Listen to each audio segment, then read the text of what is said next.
Hello students.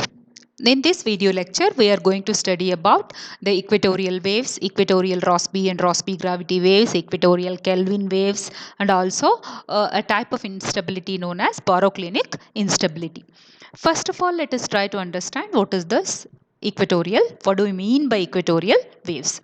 These are the waves trapped close to the equator, which means that as you move away from the equator, you don't find the effect of these waves. But these waves can propagate in the both longitudinal and vertical directions. This wave trapping is because of the Earth's rotation and its spherical shape, which combine to cause the magnitude of the Coriolis force to increase rapidly away from the equator. And because of this, they are trapped very near to the equator. And as you move away from the equator, the effect of these waves are not seen. Equatorial waves are present in both the tropical atmosphere and ocean and play an important role in the evolution of many climate phenomena such as El Nino. Many physical processes may excite equatorial waves, including, in the case of the atmosphere, diabatic heat release associated with cloud formation, and in the case of the ocean, anomalous changes in the strength or direction of the trade winds. Equatorial waves may be separated into a series of subclasses depending on their fundamental dynamics, which also influences their typical periods and speeds and direction of propagation.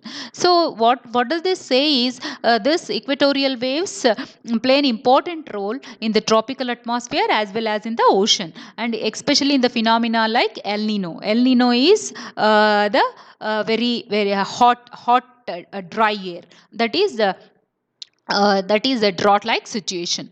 Equatorial waves may be separated into a series of subclasses depending on their fundamental dynamics, which also influences their typical periods and speeds and direction of propagation. At shortest periods are the equatorial gravity waves, while the longest periods are associated with the equatorial Rossby waves. So, if you have a short period, if the periods is shorter, then they are called equatorial gravity waves, and if their periods are longer, then they become equatorial Rossby waves. In addition to these two extreme subclasses, there are two special subclasses of equatorial waves known as mixed Rossby gravity waves, also known as the Yanai wave, and the equatorial Kelvin wave.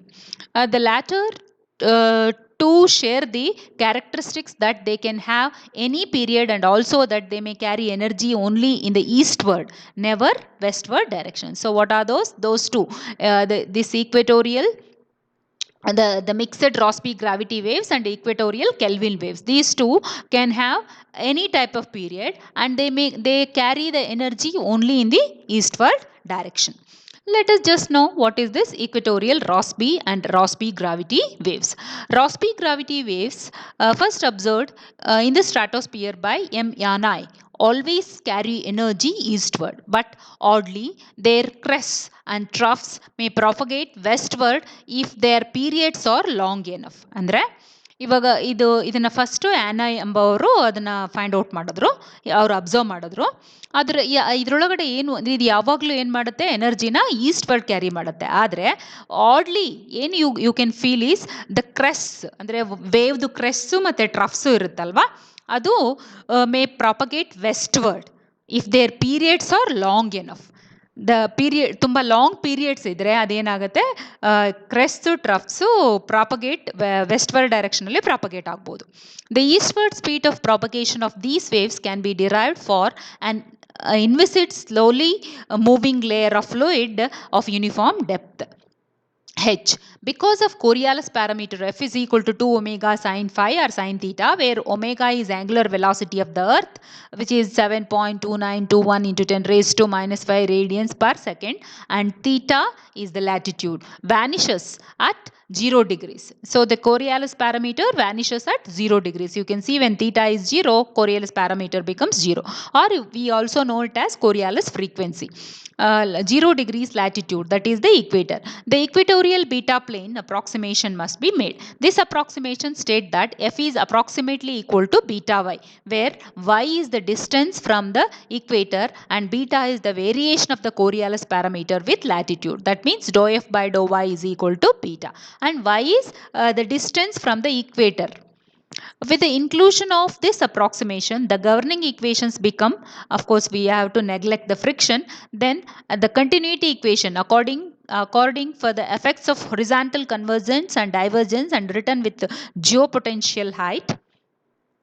Dou phi by dou t plus c square dou v by dou y plus dou u by dou x is equal to 0. So we are taking this phi geopotential function, and accordingly the continuity equation becomes like this. The u momentum equation, or it is the zonal wind component, that is x component. So dou u by dou t minus v beta y is equal to minus dou phi by dou x, and the v momentum andre y directional irodu meridional wind component. So x directional ಇರೋದು zonal wind component, y directional ಇರೋದು meridional wind component.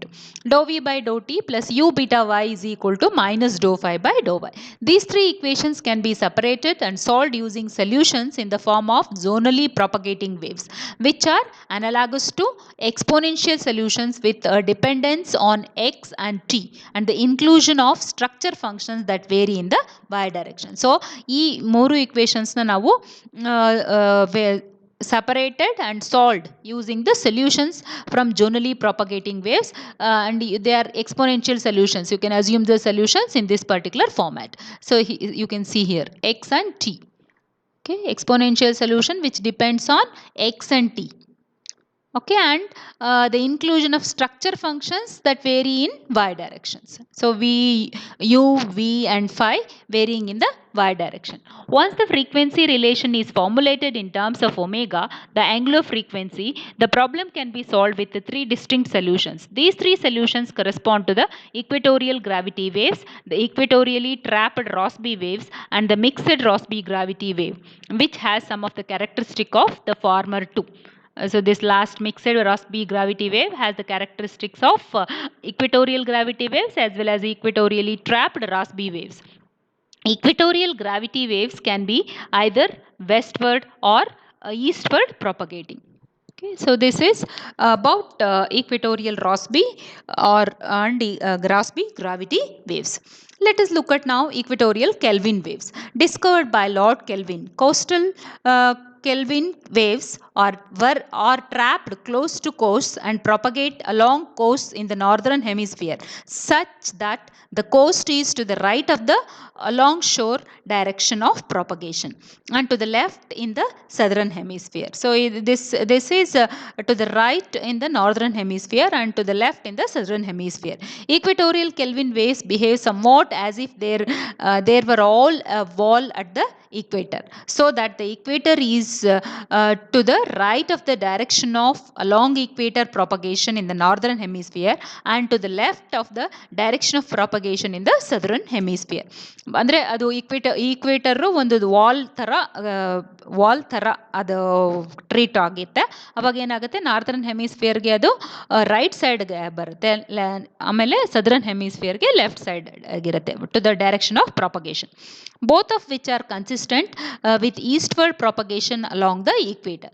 The governing equations for these equatorial waves are similar to those presented in the above case, that is in the case of equatorial Rossby and Rossby gravity waves, except that there is no meridional velocity component, that is no flow in the north-south direction.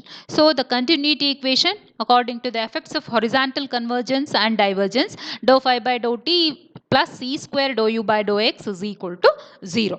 The u momentum equation, that is zonal wind component, is dou u by dou t is equal to minus dou phi by dou x, and the v momentum equation, that is meridional wind component, is u beta y is equal to minus dou phi by dou y. The solution of these equations yields the following phase speed: c square is equal to gh. This result is the same speed as for shallow water gravity waves without the effect of the earth rotation. ಅಂದ್ರೆ shallow water gravity waves ಮಾಡಿದೀವಿ ನಾವು, ಅಲ್ಲಿ ಸಿಗೆ ಏನು ಬಂದಿತ್ತಲ್ವಾ ಅದೇ ಥರ ಎಕ್ಸ್ಪ್ರೆಷನ್ನೇ ಇಲ್ಲೂ ಇದೆ. ಆದರೆ ಏನು ಅಂದರೆ ಇಲ್ಲಿ ಕೋರಿಯಾಲಿಸ್ ಎಫೆಕ್ಟು ಅಂದರೆ ರೊಟೇಷನಲ್ ಎಫೆಕ್ಟ್ಸ್ನ ನಾವು ತಗೊಳ್ಳಾರ್ದಂಗೆ ಮಾಡಿದ್ರೆ ಹೆಂಗೆ ಬರುತ್ತೆ ಅಂತ. Okay, therefore these waves are non-dispersive because the phase speed is not a function of the zonal wave number. So you can see that here c square is gh, you don't have any wave number. What is that wave number? You saw that in the case of equatorial Rossby waves, you saw that here the k, the wave number, horizontal wave number was present, and here in the solution of speed propagation you don't have c depending on the wave number. Therefore such waves, we have already seen that while studying shallow water gravity waves, we have seen that such type of waves are known as non-dispersive waves.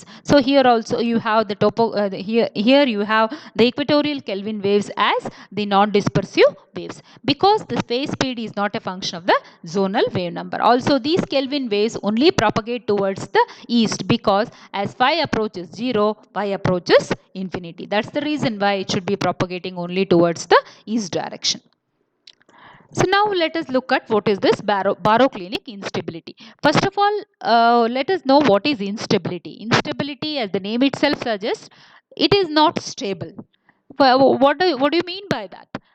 With reference to atmosphere or with reference to fluid flow, you can feel that the instability is there when there is density differences. For example, you know, near the equator the air is hot.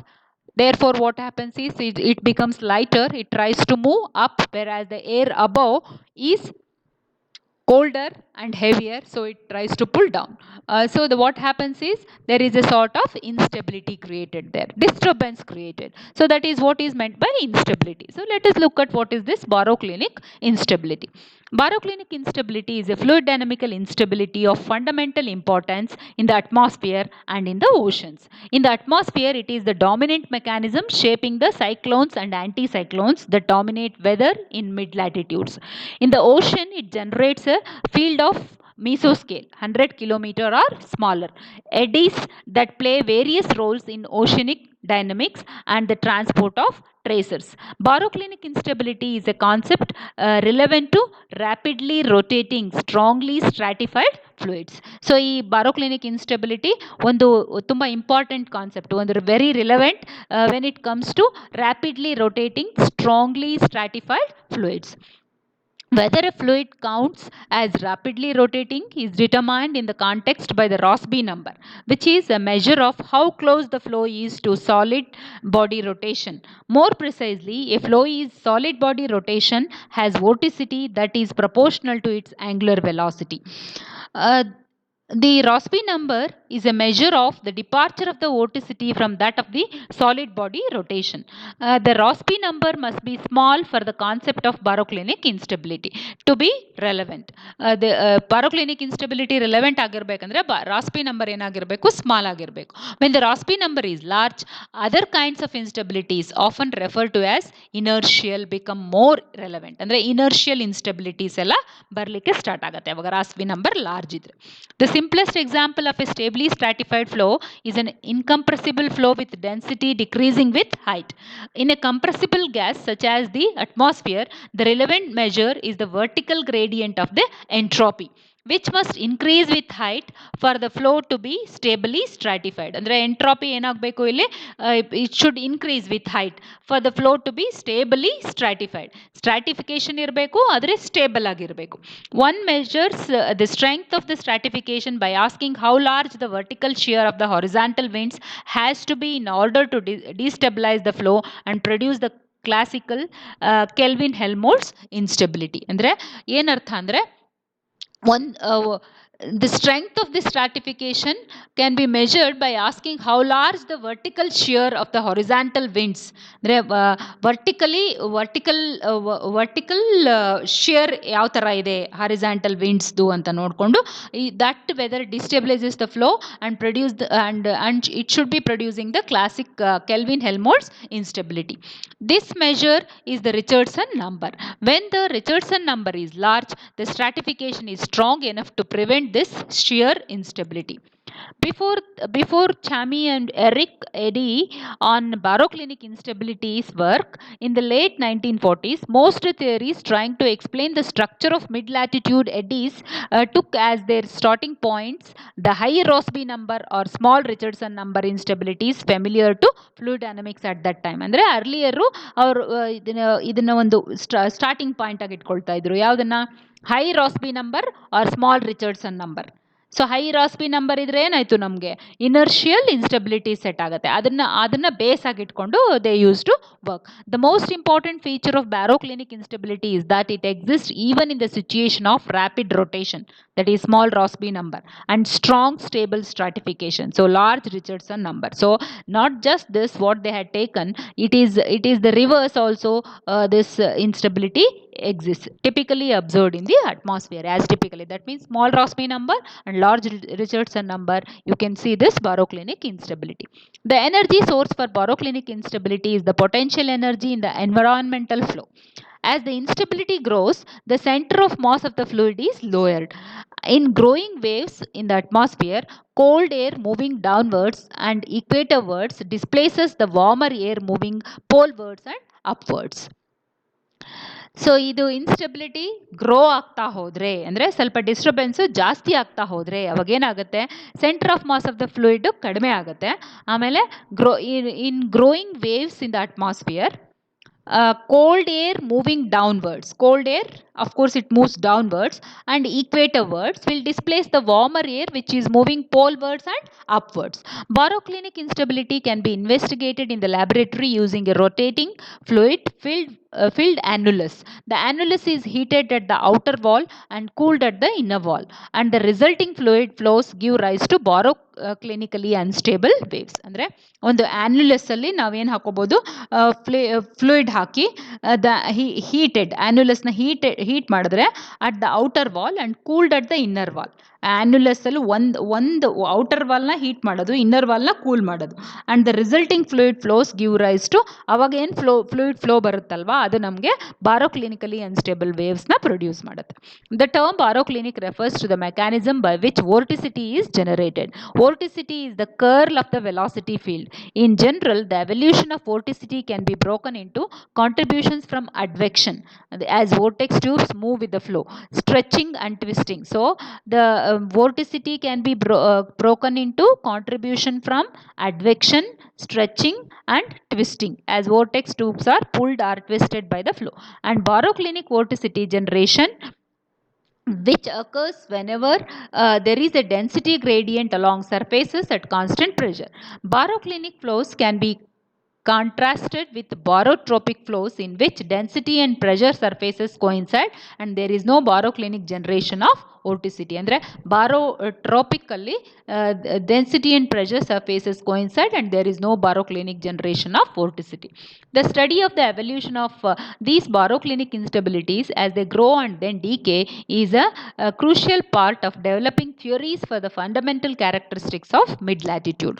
So mid-latitude characteristics ನಾವು study ಮಾಡಬೇಕು ಅಂದರೆ we need to study the evolution of these baroclinic instabilities as they grow and how they decay. So this is all about the equatorial wave, equatorial Rossby and Rossby gravity waves, equatorial Kelvin waves, as well as baroclinic instability. So these things they may ask for short notes. So this is all about what we have studied today. This is equatorial waves, equatorial Rossby and Rossby gravity waves, equatorial Kelvin waves, and also the baroclinic instability. Thank you.